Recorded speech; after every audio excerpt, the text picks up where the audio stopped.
In northern Mali, the country is divided de facto into two.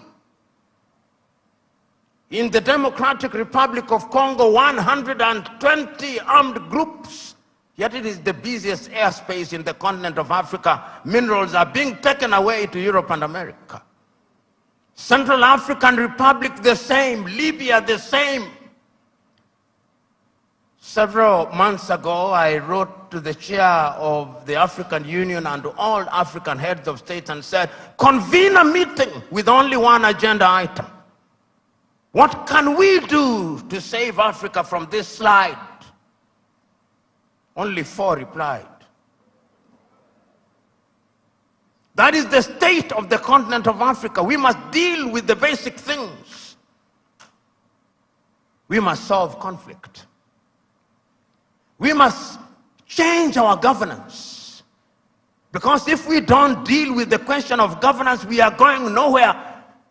Africa has become a continent where after every election there is conflict. Because the pursuit of power is a cutthroat competition where throats are actually cut.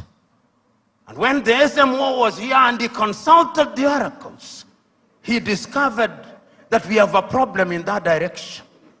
And that the sooner we resolve that, the safer we will be. Africa can rise and Africa will rise. But it's not going to rise by prayer and fasting. We must pray and fast, but it will not happen. Because the last time I checked, even those of you are believers, when Abraham was taken from Ur of the Chaldeans and given Canaan, it was not on a silver platter. He had to fight the Canaanites. He had to fight the Philistines. That is the nature of divine instruction. Go ye and subdue the world by the sweat of thy brow. The kitchen where they make manna was closed. Manna will no longer come. Because you must now make your manna. And it is our duty, therefore, as Africans to begin to rethink the younger generation. You know, there is a saying in Chichewa in Malawi that more precious than our children are our children's children. So when we are doing these things, we must remind ourselves that we are doing for this generation and generations yet to